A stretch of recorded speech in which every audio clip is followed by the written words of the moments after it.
2026 সাল হতে চলেছে ভারত এবং বাংলাদেশের কাছে উষ্ণতম বছর।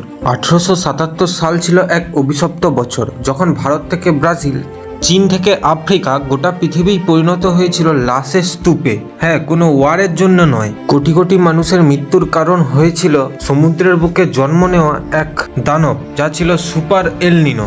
দীর্ঘ 140 বছর পর কি সেই ইতিহাসই আবার ফিরে এসছে? ইউরোপের আবহাওয়া সংস্থা ECMWF জানিয়েছে যে এইবারে ধেয়ে আসছে সব থেকে বড় সুপার এল নিনো। এটাই কি মানব জাতির জন্য সব থেকে বিপজ্জনক গ্রীষ্মকাল হতে চলেছে?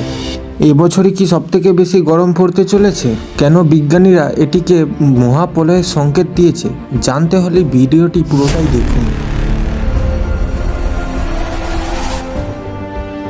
ইন্ডিয়ার মেটিওরোলজিক্যাল ডিপার্টমেন্ট তাপপ্রবাহের সতর্কমূলক বার্তা দিতে শুরু করেছে।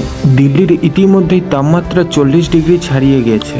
উত্তরপ্রদেশ এবং রাজস্থান 42 থেকে 43 ডিগ্রি। নাগপুর ও ভোপালের মতো শহরগুলোতেও তাপমাত্রা প্রায় 44 ডিগ্রি সেলসিয়াস। অথচ এখনও শুধু এপ্রিল মাসই শেষ হয়েছে। বেঙ্গালুরু একটি ভিডিও ভাইরাল হয়েছে, যেখানে দেখা যাচ্ছে রোদে রাখার পর মোমগুলি গলে যাচ্ছে। এই পুরো বিষয়টা ভালোভাবে জানতে গেলে আমাদেরকে প্রথমে জানতে হবে এল নিনো আসলে কি।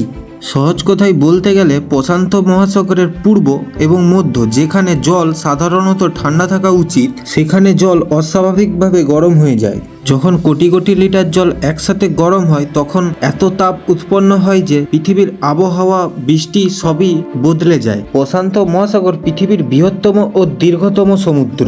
এর উপর দিয়ে পূর্ব থেকে পশ্চিম দিক দিয়ে যে বাতাস প্রবাহিত হয় তাকে ট্রেড উইন্ডস বলে বা বাণিজ্য বায়ু বলা হয়। বেশিরভাগ সময় জল আমেরিকা থেকে এশিয়া এবং আমেরিকা থেকে অস্ট্রেলিয়ার দিকেই প্রবাহিত হয়। এর ফলে প্রশান্ত মহাসাগরের জল পশ্চিম দিকে অর্থাৎ অস্ট্রেলিয়ার দিকে সরে যায়। যখন উপরের জল ওদিকে চলে যায়, তখন পূর্ব দিকের নিচের ঠান্ডা জল উপরে উঠে আসে।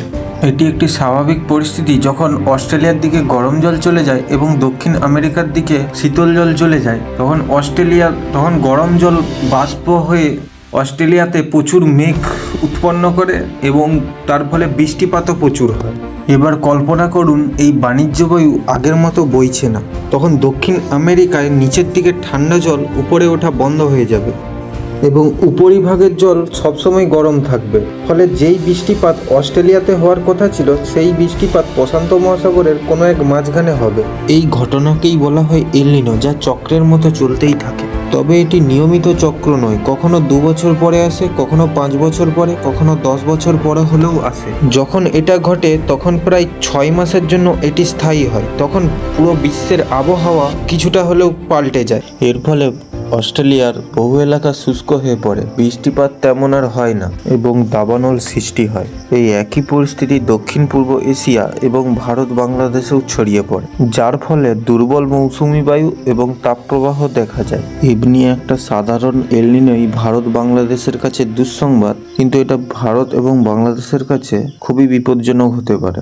আমেরিকার ন্যাশনাল ওশেনিক এবং অ্যাটমসফিয়ার অ্যাডমিনিস্ট্রেশন 2026-এ তাদের সর্বশেষ অ্যাডভাইজার জারি করেছে, যেখানে জানানো হয়েছে যে মে থেকে জুলাই মাসে এল নিনো তার সর্বোচ্চ শিখরে এসে পৌঁছাবে। আর এই টাইমিংটাই সব থেকে ভয়ের কারণ এল নিনো যখন তার সর্বোচ্চ শিখরে পৌঁছাবে, তখন ভারত এবং বাংলাদেশে বর্ষাকাল থাকে। অর্থাৎ যেই সময় আমাদের বৃষ্টির প্রয়োজন হয়, সেই সময় এল নিনো পুরো বরবাদ করে দিতে পারে। দ্বিতীয় সমস্যা হলো তীব্রতা। এটা সব থেকে শক্তিশালী এল নিনো হতে পারে, যেখানে প্রশান্ত মহাসাগরের তাপমাত্রা 2 থেকে 3 ডিগ্রি বেড়ে যেতে পারে। সুপার এল নিনো শুনে মনে হচ্ছে 2 থেকে 3 ডিগ্রিই তো শুধু বাড়বে, এতে কি হবে? কিন্তু সমুদ্রে এত জলের তাপমাত্রা একসাথে বেড়ে যাওয়া মানেই বিশাল পরিবর্তন। তৃতীয় সমস্যাটি হলো জলবায়ুর পরিবর্তন। এমনিই পৃথিবীর তাপমাত্রা বেড়ে গিয়েছে। 2026 সালে প্রাক শিল্পায়ন যুগ থেকে 1.4 ডিগ্রি সেলসিয়াস এমনিই বেড়ে গিয়েছে। আর এল নিনোর ফলে আরও তাপমাত্রা 1.5 ডিগ্রি বেড়ে যাবে। ফলে মোট গড় তাপমাত্রা প্রায় 3.5 ডিগ্রি বেড়ে যাচ্ছে। 2026-এ যে এল নিনো আসবে, তা ভারত ও বাংলাদেশে মোট 4টি স্তরে দেখা যাবে। প্রথম স্তরে আছে মৌসুমি বায়ু। ইন্ডিয়ান মেটিওরোলজিক্যাল ডিপার্টমেন্ট 2015 সালের পরে প্রথম স্বাভাবিক বৃষ্টিপাতের থেকে 92% বৃষ্টিপাতের পূর্বাভাস দিয়েছে।